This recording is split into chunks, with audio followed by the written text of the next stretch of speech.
이번 시간에 할 내용은 스텀 누이빌 문제를 다루도록 하겠습니다. 스텀이라는 수학자하고 누이빌이라는 수학자가 개발해 놓은 이론인데 미분 방정식에서는 스텀 누이빌 이론이 꽃이 되겠습니다.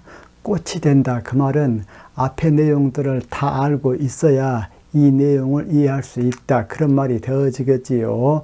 꽃이 되는 대신에 풍부하게 응용이 되어지겠지요. 더군다나 물리학에서는 양자역학을 함에 있어서 스텀 누이빌 이론이 요긴하게 쓰이고 있습니다. 이번 시간이 첫 시간이기 때문에 잘 해 나가보도록 합시다. 스텀 누이빌 문제를 다루기 위해서는 먼저 수학적인 약간의 정의부터 하고 가도록 하겠습니다. 구간 A, B에서 함수 fx와 gx가 w라는 함수에 대하여 오소고날하다. 오소고날, 이 말은 우리 한국말로 직교한다, 그 말이거든요. 여러분들 두 벡터가 직교하게 되어지면은 그것은 내적이 제로가 되어지잖아요. 그때 직교한다, 그 말은 벡터로 표현을 한다면은 두 벡터 각도가 서로 90도를 이룬다, 그것이잖아요. 그런데 여기에서는 어떠한 함수가 각도 90도를 이룬다, 그것은 있을 수가 없잖아요. 그런데 벡터에서 썼던 그 직교라는 표현을 유사하게 빌려와서 사용을 하고 있거든요. 왜 그러냐면은 우리가 함수 f와 g의 내적을 어떻게 정의를 하고 있냐면은 이렇게 정의하고 있습니다. 여러분들 그 벡터 같은 경우는 A 벡터 닷트 B 벡터는 A 벡터 크기 곱하기 B 벡터 크기 곱하기 코사인 세타, 그렇게 정의가 되어지잖아요. 두 함수 내적이라는 것도 정의를 하거든요. 두 함수 내적은 어떻게 정의를 하게 되냐면은 F 스타 곱하기 G를 적분을 해주는 걸로서 두 함수 F와 G의 내적을 정의를 해주거든요. 이때 W라는 함수는 웨이트 펑션이라고 해가지고 우리 한국말로는 가중함수, 그렇게 표현이 되어져요. 가중함수. 가중이란 것은 어떤 것에 있어서 중요성을 돋보이게 하려고 일부러 곱해준 요소를 가중 요소라고 하잖아요. 마찬가지로 함수 f와 g의 내적은 f 스타 곱하기 g를 적분하는 걸로서 내적을 정의를 해주는데, 또 다른 한편으로는 가중함수 w까지도 곱해져 가지고 a부터 b까지 가중함수 w 곱하기 f 스타 g를 적분을 해주는 것을 내적이라고 해요. 그때 내적은 내적일지라도 가중함수 w에 대한 f와 g의 내적, 그렇게 얘기를 해줘요. 다시 한번, 가중함수 w에 대한 함수 f와 함수 g의 내적은 구간 A, B에서 어떻게 정의를 해준다? 인티그랄 A부터 B까지 W, F 스타 G를 적분을 해주는 걸로서 내적을 정의를 해준다. 그런데 오소고날, 즉 직교한다, 그 말은 어떠한 경우를 함수 f와 g가 직교한다라고 얘기를 해주냐면은 바로 함수 f와 g를 내적을 해준 그 결과가 제로가 되어졌을 때 함수 f와 g가 직교한다, 그렇게 얘기를 해줘요. 여기서 함수 f와 g가 직교한다라고 했을 때 두 함수가 어떻게 각도를 90도를 이룬다냐, 그런 것하고는 전혀 상관없는 겁니다. 단지 벡터에서 내적을 정의를 해가지고 A 벡터 내적 B 벡터가 제로다, 그 말은 A 벡터와 B 벡터가 서로 90도인 경우잖아요. 그것과 유사한 상황을 빌려와 가지고 함수 f와 b를 내적을 우리가 정의를 해 가지고 그 내적은 어떻게 정의를 했습니까? 이렇게 정의를 했지요. 그렇게 내적을 정의를 하고 난 다음에 이 내적의 결과가 제로가 되어지면은 함수 f와 g는 직교한다, 영어로는 오소고날한다 라고 그렇게 표현을 해준다, 그 말이에요.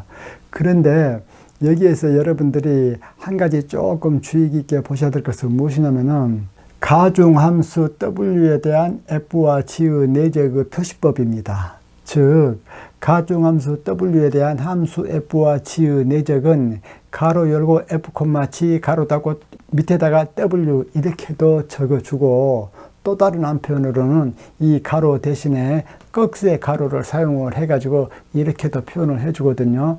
이렇게 표현을 해주는 것은 수학책이나 공업수학책 같은 데에서 이렇게 많이 표현을 해주는데, 여러분들이 앞으로 첨단 과학을 공부를 하게 된다면은 물리학에서 양자역학을 공부한다 그 얘기하고 똑같거든요. 그런데 양자역학에서는 이 두 함수 내적 표시를 어떻게 해주냐면은 D락이 고안한 그 노테이션을 채용하고 있습니다. 즉, 이 표시에서 코마 대신에 짝대기를 하나 꺼주거든요. 그래가지고 이렇게 표시를 해준다 그 말이야. 이 세 가지 표시가 가중함수 w에 대한 함수 f와 g의 내적 표시로 사용이 되고 있다라는 것을 잘 기억해 두시기 바랍니다. 이번에는 함수 f놈을 한번 정의를 해 보겠습니다. 함수 f놈, 그것은 어떻게 정의를 해 주냐면은, 일단은 표시법부터 보겠습니다. 짝대기 2개 끄고 f 써주고 또 짝대기 2개 꺼주는 이 표시를 함수 f놈이라는 표시로 해주고 있는데, 함수 f놈은 어떻게 정의가 되어지냐면은 루트 해놓고 함수 f와 f를 내적을 해 놓은 것을 함수 f놈이라고 그렇게 정의를 해줍니다. 이것이 바로 함수 f 크기를 얘기를 하거든요. 여러분들 벡터의 크기는 어떻게 얘기를 해줍니까? 루트 해놓고 a.a 그렇게 정의를 해주죠. 마찬가지로 함수 f 크기는 어떻게 정의를 해주냐면은 루트 해놓고 함수 f와 f를 내적시켜준 그 결과를 함수 f놈이라고 그렇게 얘기를 해준다 그 말이야. 아시겠죠? 고로 이것은 또 이렇게 적어주죠. 그 다음에 이번에는 함수 집합 F1, F2, F3 계속 나가는 이런 함수 집합이 있어. 유한 집합이 될 수도 있고 무한 집합이 될 수도 있어. 그런데 이러한 함수 집합 F1, F2, F3가 직교 규격화되어 있다. 이 말 뜻이 무슨 뜻이냐면은 Fi와 Fj를 내적을 취해 놓았을 때 그 내적의 결과가 여기서 i하고 j가 같으면 1이고 i와 j가 다르면 제로가 되어졌을 때 함수 fi와 함수 fj는 서로 직교 규격화 되어져 있다. 그렇게 얘기를 해줘요. 중요하니까 다시 한번, 함수 fi와 함수 fj가 직교 규격화 되어져 있다. 그 말은 여기서 i와 j가 같다면은 그 결과가 1이 되어지고, 즉 내적의 결과가 1이 되어지고, i와 j가 다르다면은 그 내적의 결과가 제로가 되어졌을 때 함수 fi와 함수 fj는 직교 규격화 되어져 있다라고 그렇게 표현을 해준다 그 말이에요. 그러면은 이렇게 i와 j가 같으면 1이고 i와 j가 다르면 0이 되는 이것을 간단한 표현으로 어떻게 나타내 주냐면은 크로네커 델타 기호 델타의 ij 그렇게 표현을 해 주거든요. 그런데 이 델타의 ij는 정의를 어떻게 해 주냐면은 i와 j가 같으면 1, i와 j가 다르면 0 이렇게 정의를 해 줘요. 그렇기 때문에 함수 fi와 fj가 서로 직교 규격화 되어져 있다. 그 말은 함수 fi와 함수 fj를 내적을 취했을 때 그 결과가 델타 ij가 되어지는 그러한 경우를 함수 fi와 함수 fj가 직교 규격화 되어져 있다. 영어로는 오소노말 되어져 있다. 그렇게 표현을 해주거든요. 이러한 정의를 머릿속에 잘 간직하고서 이번에는 어떤 문제를 한번 풀어보냐면은 양자역학에서 상자 속 문제를 한번 풀어보도록 하겠습니다. 이 시간 목적이 스텀 루이빌 문제라고 했잖아요. 그런데 왜 스텀 루이빌 문제를 공부한다고 해놓고 갑자기 양자역학의 상자 속 입자 문제를 다루는가 라고 의아할 것인데 실내 문제를 다룸에 있어서 실제적으로 쓰이는 문제가 더 좋잖아요. 그렇기 때문에 제가 실내 문제를 가지고 와서 여러분들에게 기본적인 바탕을 깔고 난 다음에 스텀 루이빌 문제가 무엇이다 라는 것을 얘기하려고 하고 있습니다. 먼저 이걸 한번 보십시오. 1D 즉 1차원 인피니트 포텐셜 웰 이렇게 적어 놓았잖아요. 이것은 1차원 무한 포텐셜 우물 그렇게 번역이 되어지거든요. 이것은 어떤 문제냐면은 자 먼저 좌표축이 있습니다. 가로가 x축이고 세로축이 포텐셜 에너지 vx축이거든요. 그러면은 어떠한 경우가 1차원 무한 포텐셜 우물 문제라고 얘기를 해 주냐면은 포텐셜이 이런 형태를 갖는 경우입니다. 즉 0부터 L 구간에서는 포텐셜이 제로야. 지금 이 빨간색이 포텐셜 에너지 그래프거든요. 그래서 X가 0부터 L까지는 포텐셜이 제로야. 그런데 X가 L보다 큰 영역에서는 포텐셜이 무한대야. 그리고 X가 0보다 적은 영역도 포텐셜이 무한대야. 그래서 마치 어떤 우물이 파져 있는 것 같잖아요. 그래서 1차원 무한 포텐셜 우물 그렇게 얘기를 해줘요.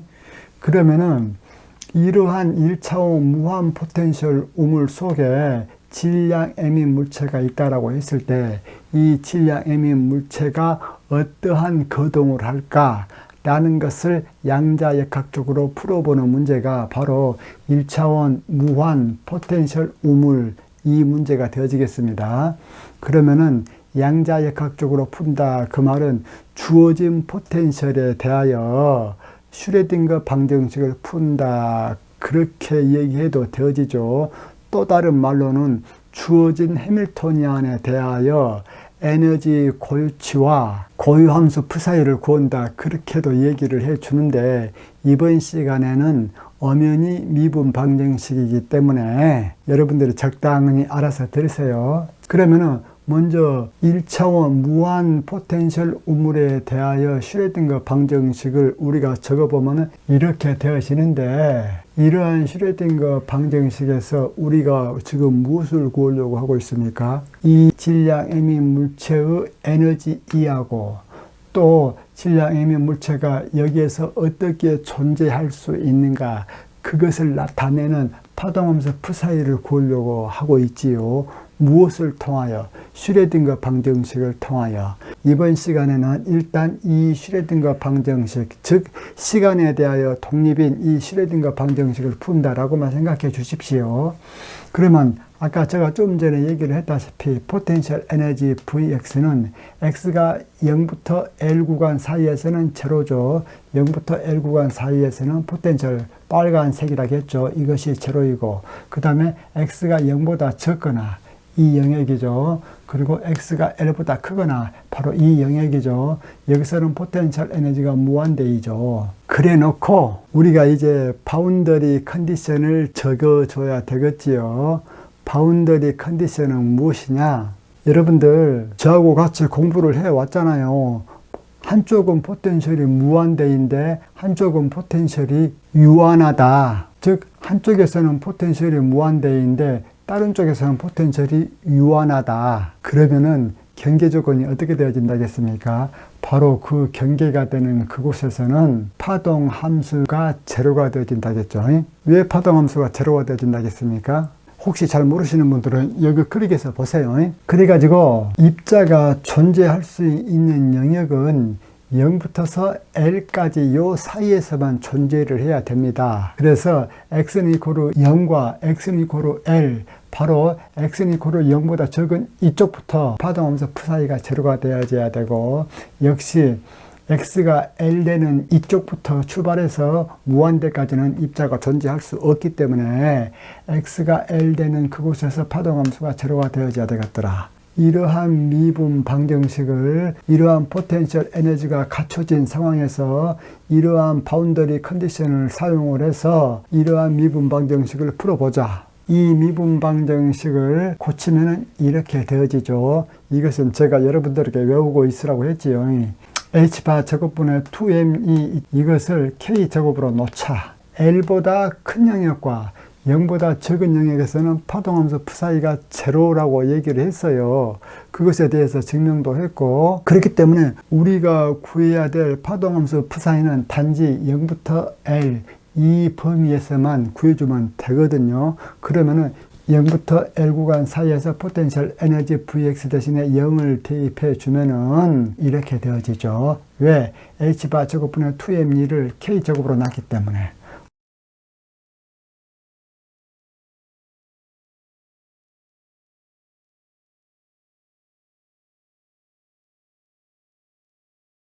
고로 이러한 미분 방정식을 풀면은 어떻게 되어지느냐?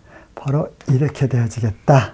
이러한 파동함수 psi에 대하여 우리가 바운더리 컨디션을 적용을 하면은 x가 제로인 경우에 파동함수 psi는 제로라고 했죠. 그렇기 때문에 여기에다가 x 대신에 0 대입하게 되어지면은 이것은 a 플러스 제로. 그렇기 때문에 a만 남죠. 고로 a는 제로.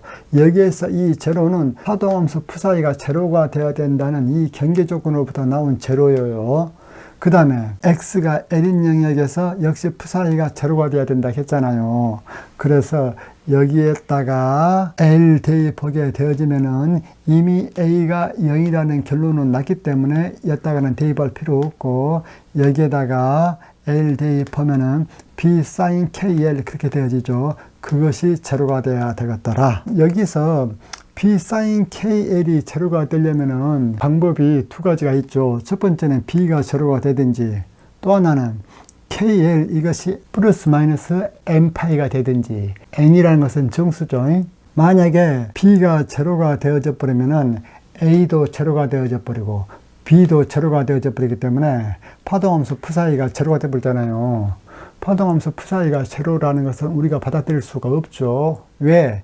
이미 안에는 질량인 물체가 있다라고 가정하고 문제를 풀고 있는데, 파동함수 psi가 제로가 되어져 버리면은 입자가 존재한다라는 가정에 모순되어지기 때문에 그것은 받아들일 수가 없죠. 그렇기 때문에 B는 0이 아니어야 되고, sin KL 했을 때 이 KL이 플러스 마이너스 N파이가 되어져야 되겠더라 그 말이에요. 달리 말하면은 KL 이것이 N파이가 되어져야 되겠더라. 단 n은 0, 플러스 마이너스 1, 플러스 마이너스 2 계속 그렇게 나가겠더라 그 말입니다. 여기서 n 이퀄 제로는 우리가 받아들일 수가 있어요, 없어요? n 이퀄 제로라면은 여기서 k가 제로가 되어지잖아요. l 이것은 0이 아니기 때문에. 그래서 여기서 k가 제로가 되어져 버리면 역시 파동함수 psi가 0이 되어져 버리기 때문에 그것은 입자가 존재한다라는 가정에 모순이 되어지기 때문에 빼내줘야 됩니다. 고로 이 식을 만족하는 n은 플러스 마이너스 1, 플러스 마이너스 2 계속 그렇게 나갑니다. 여기에서 또 에너지를 구해보면은 여기서 K제곱은 H바 제곱분의 2m이 그렇게 나왔잖아요.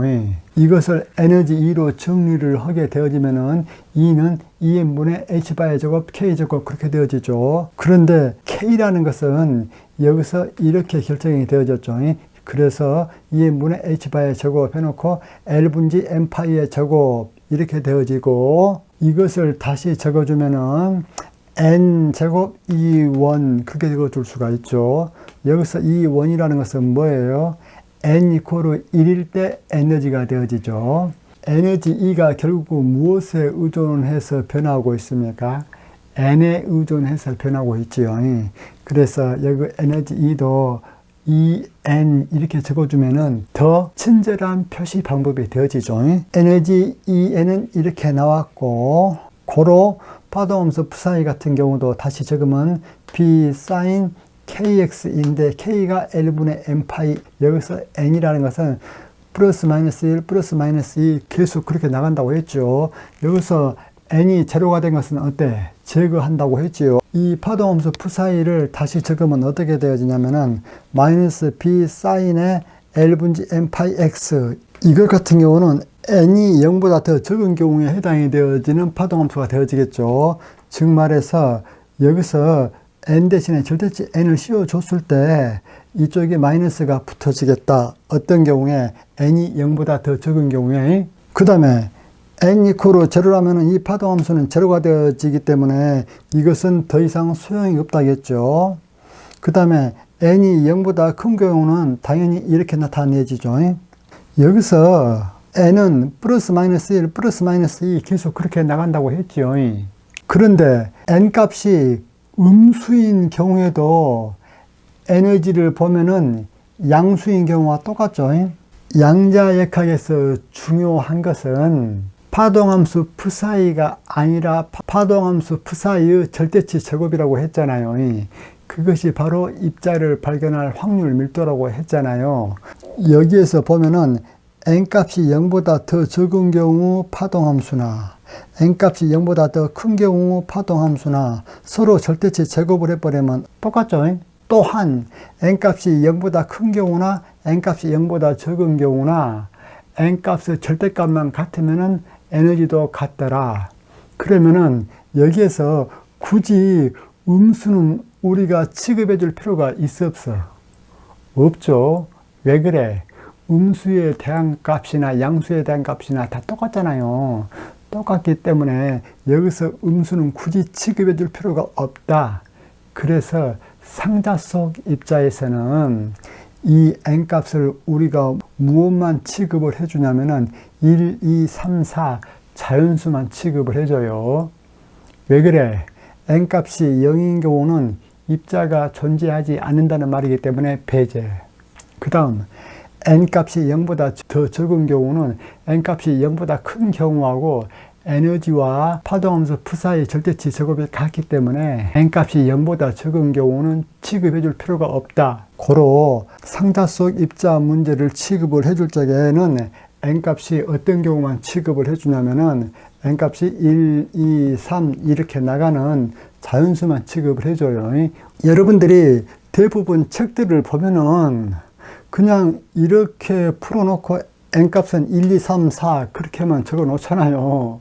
그런데 저 같은 경우는 대학교 때 이 미분방정식을 풀어보면은 n값은 0을 포함해서 음수도 다 답이 되어지기 때문에 수학적으로 n값이 음수인 경우도 다 포함해줘야 되지 않는가 막 그러한 의구심이 좀 많았어. 그렇기 때문에 지금은 제가 이제 여러분들 선배로서 여러분들에게 가르칠 적에 제가 가졌던 의문에 대해서 다 이렇게 얘기를 하면서 해주는 거예요. 여기서 슈레딩거 방정식에서 psi 같은 경우도 n값에 의존하잖아요. 그렇기 때문에 psi n 이렇게 표시를 해주면은 좀 더 친절한 표시가 되어지겠다. 그러면은 여기서 여러분들이 한 가지 또 주목해서 볼 사항, n값은 자연수잖아요. 자연수는 1부터 무한대잖아요.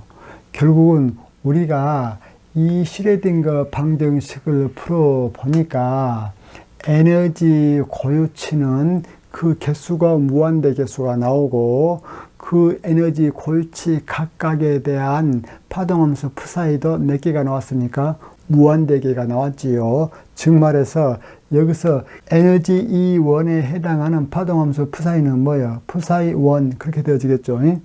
그러면 에너지 E2에 해당하는 파동함수는 psi2 그렇게 되어지겠죠. 그리고 여러분들이 지금 현재 슈레딩거 방정식을 보면은 이 방정식이 선형대 수학에서 말하는 고유치 문제와 똑같습니다. 왜 똑같냐? 이건 제가 이미 설명을 했지만은 이 앞에 있는 것은 연산자잖아요. 이 앞에 있는 것은 해밀토니안이라는 연산자야. 이것은 해밀토니안이라는 연산자 H야. 그러면은 이것을 다시 적으면 어떻게 되어집니까? H psi는 E psi 그렇게 되어지잖아요. 그런데 고유치, 고유값, 고유벡터 그런 말을 선형대 수학에서 배워보셨을 텐데 이것을 잘 보면은 어때요? psi라는 것에다가 H라는 연산자를 적용을 해 주었더니 그 결과가 psi가 나오고 앞에다가 상수를 곱해준 것과 같더라. 수식이 이렇게 되어질 적에 앞에 있는 이 상수를 고유치 또는 고유값, 영어로는 아이겐밸류라고 하고 뒤에 있는 이 연산자를 적용을 해준 이것을 무엇이라고 합니까? 고유벡터라고 하죠. 또는 고유함수라고도 얘기를 해요.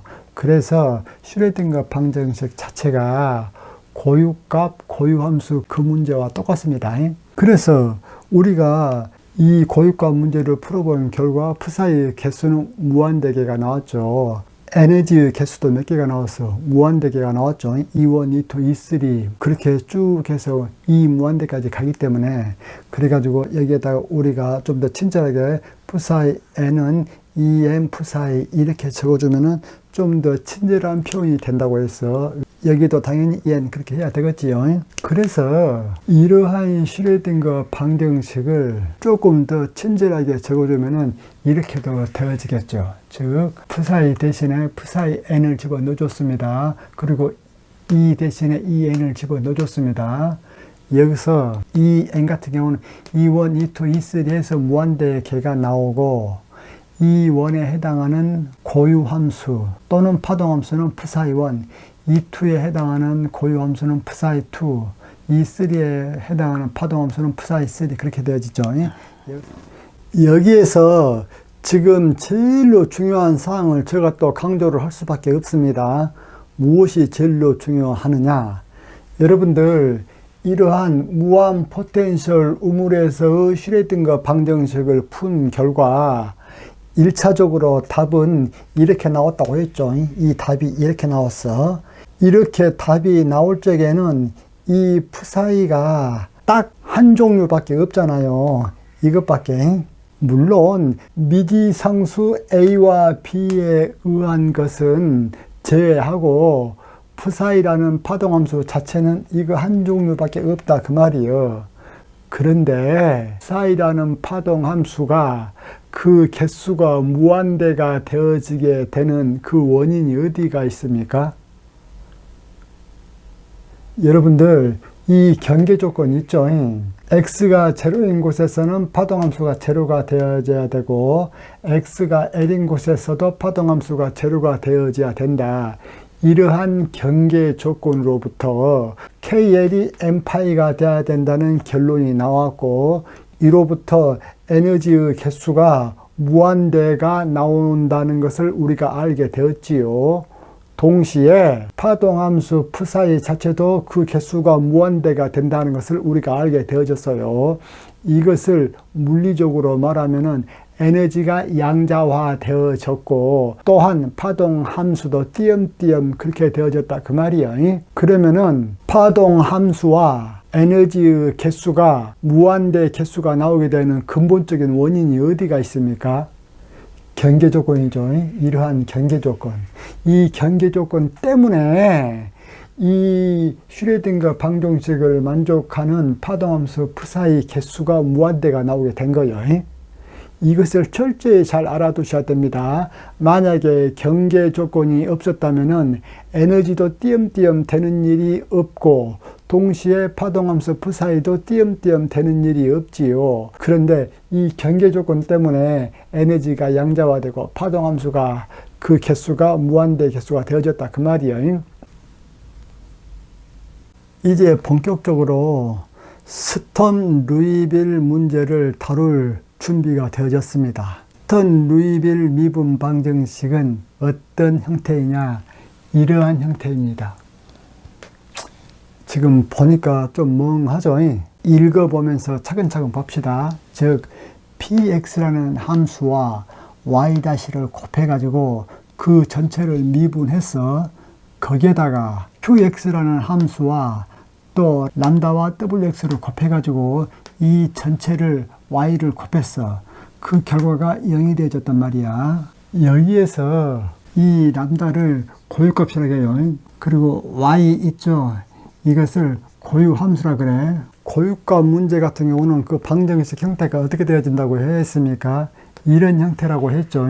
즉 고유함수에다가 어떠한 연산자를 작용했다고 했을 때 다시 고유함수가 나온 데다가 상수가 곱해져 있더라. 이때 이 상수를 고유치라고 하고 이 함수를 고유함수라고 한다. 그리고 앞에 있는 것을 연산자라고 한다. 제가 얘기를 했죠.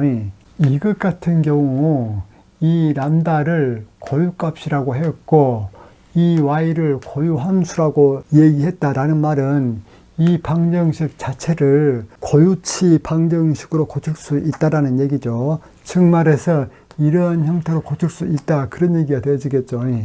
그럼 한번 고쳐봅시다. 자, 이것을 다시 적어주면은 얘가 프라임이 있기 때문에 dx분의 d 해주고 이것을 그대로 적어놨습니다. 그리고 여기서 qx와 y를 곱한 것을 그대로 놔두고 람다 wx 이것을 오른쪽으로 넘겼습니다. 그러면 마이너스 람다 wx y 그렇게 되어지겠죠. 여기에서 w라는 것은 웨이트 펑션이라고 해가지고 가중함수라고 해요. 아까 여기에서 제가 웨이트 펑션 w에 대해서 얘기를 했잖아요. 그래가지고 이 수식의 양변을 웨이트 펑션 wx로 한번 나눠줘 보겠습니다. 나눠줘 보면은 이렇게 되어지죠. 그리고 양변에 마이너스를 곱해줘 버리면은 이쪽은 마이너스가 되어지고 이쪽은 플러스 이렇게 되어지겠죠. 그러면은 여러분들 이거 한번 보세요. 이쪽에 있는 것이 연산자가 되어지고 이쪽에 있는 것이 고유 함수가 되어지고 람다 n 이것을 상수라고 보고 있으므로 람다 n 이것이 고유값이 될 것이고 yn 이것은 고유 함수가 되어지겠죠. 앞에 있는 거 이것은 스턴 루이빌 문제의 연산자 L로 정하겠습니다. 그러면 이것은 L 해놓고yn은 람다 n, yn 그런 형태가 되어지잖아요. 즉 말해서 이 스턴 루이빌 방정식이 결과적으로 이러한 고유치 문제의 방정식과 같더라. 그렇기 때문에 여기에서 고유함수 y를 구하면은 그것도 여러 개가 나오기 때문에 yn이라고 적어주고 고유값 람다에 대해서도 그것이 여러 개가 나오기 때문에 람다 n으로 이렇게 적어 주겠습니다.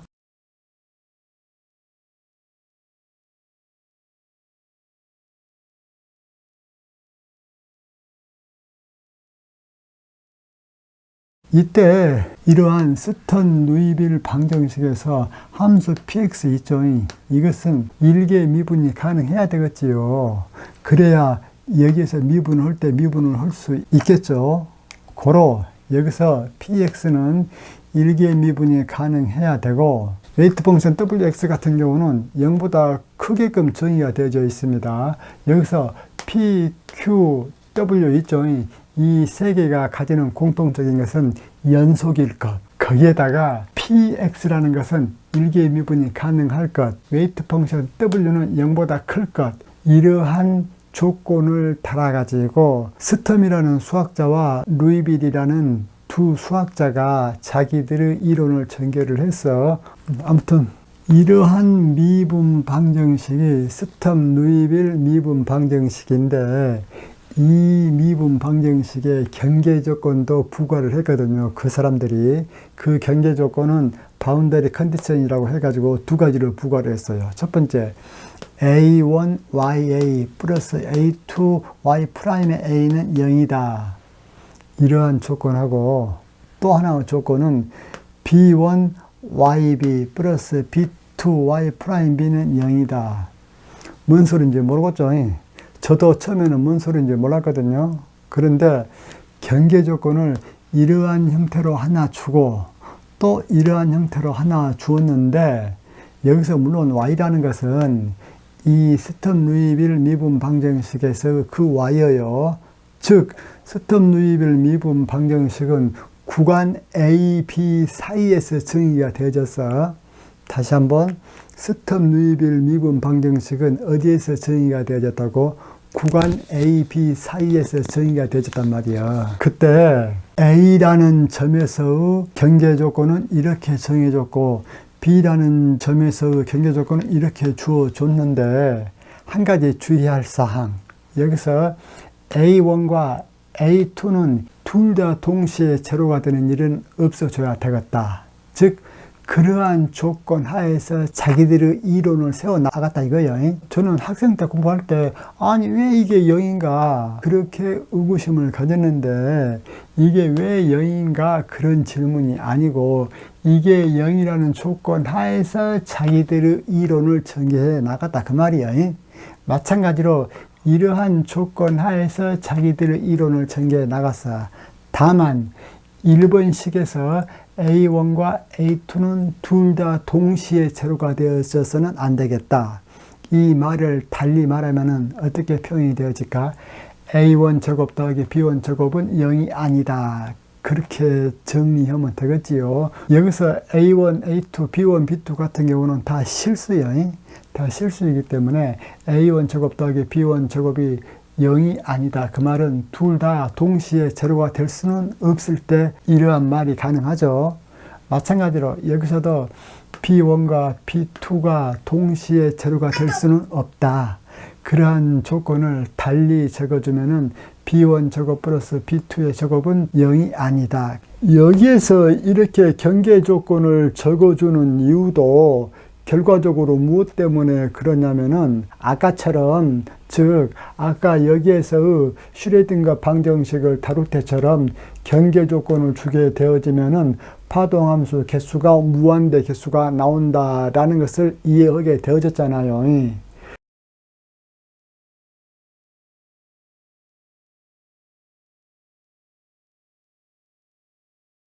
그러면 여러분들 참고로 스턴 루이빌 문제에서 경계 조건을 이렇게 줬다고 했는데, 여기에서 준 경계 조건하고 여기에서 준 경계 조건하고 같은가 다른가 한번 보도록 합시다.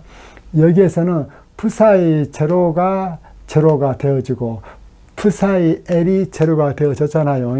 그러면 이것과 똑같은 형태의 경계 조건이 어떻게 되어지냐면은 여기에서 한번 봐 보십시오. 만약에 A2가 제로가 되어진다면은 여기에서 YA는 어떻게 되어집니까? 제로가 되어지죠.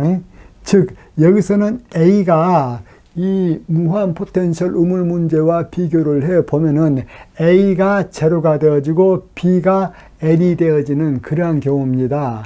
그렇기 때문에 이러한 경계 조건 하에서는 A2가 제로가 되어진다면은 A1은 제로가 아니기 때문에 YA 값이 제로가 되어야 되죠. 그래서 첫 번째 경계 조건 문제는 무한 포텐셜 우물에서 p사의 제로가 제로다. 이것에 대응이 되어지고, 두 번째 경계 조건 B인 곳에서죠. X가 B인 곳에서도 역시 B2를 제로로 놓겠습니다. 그러면 B1이 0이 아니지요.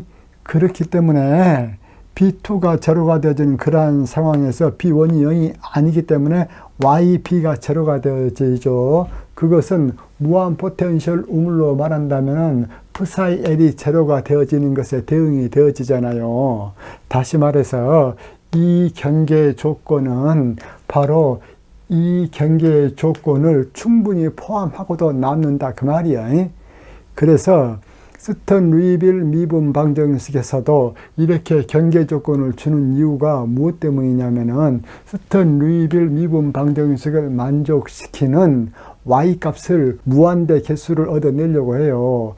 그런데 그 y 값들이 서로 어때요? 직교한다 그 말이라. 그 직교한다라는 것은 다음 시간에 증명을 할 거예요. 즉 이러한 미분 방정식과 이러한 경계 조건을 만족시키는 함수yn들이 있죠. y1, y2, y3 이러한 yn들은 서로 간에 직교한다. 무엇에 대해서? 가중함수 w에 대해서. 이것이 스턴 루이빌 이론이에요. 너무나 중요하고 또 중요하기 때문에 다시 한번 강조를 하겠습니다. 이러한 스턴 루이빌 미분 방정식에 이러한 경계 조건을 가해 가지고 나온 최종 해인yn들은 가중치 함수 w에 대하여 서로 직교한다. 이것이 스턴 루이빌 이론이에요. 여기서 퓨리의 급수에 대해서 배워보신 분들이 있죠. 이 채용식 배움터에서도 퓨리의 급수는 다 강의를 해 놓았거든요. 잘 모르시는 분들은 여기 클릭해 보세요. 퓨리의 급수를 다룰 적에 제일 중요한 핵심 요소는 어떻게 해서 퓨리의 개수들을 정해 줄 것인가. 그것이 제일 핵심 요소인데, 그때 우리가 사용했던 것이 무엇이냐면은 직교성이었잖아요. 즉 사인과 코사인 함수들의 직교성을 사용을 해서 퓨리의 길수들을 결정을 해줬잖아요. 그러한 퓨리의 급수가 바로 스턴 루이빌 이론의 지극히 작은 한 부분이에요. 또한 앞으로 여러분들이 르장드르 함수 급수로 어떠한 함수를 전개를 하고 또 베셀 함수로 어떠한 임의의 함수를 전개를 하는 것도 공부를 하게 될 것인데, 그것이 가능하게 되는 가장 기초적인 원리를 제공을 한 것이 바로 이 스턴 루이빌 이론이에요. 이 스턴 루이빌 이론에 의하여 우리가 어떠한 개수들을 직교성에 의해서 착착착착 잘 정해줄 수 있습니다. 그렇게 되려면은 르장드르 미분 방정식 또한 이 스턴 루이빌 방정식에 포함되어져야 되고, 베셀 미분 방정식 또한 이 스턴 루이빌 미분 방정식에 포함되어져야 되잖아요. 달리 말하면은 여기서 PQ W를 잘 조절을 해주면은 이 미분 방정식이 르장드르 미분 방정식으로 변환되기도 하고 베셀 미분 방정식으로 변환되기도 한다, 그 말이에요. 이러한 흥미진진한 것들은 다음 시간부터 재밌게 한번 해보게요. 그래요. 강의를 잘 들으셨다면 좋아요, 구독 클릭해 주시면 제가 기분이 좋겠지요. 이상입니다.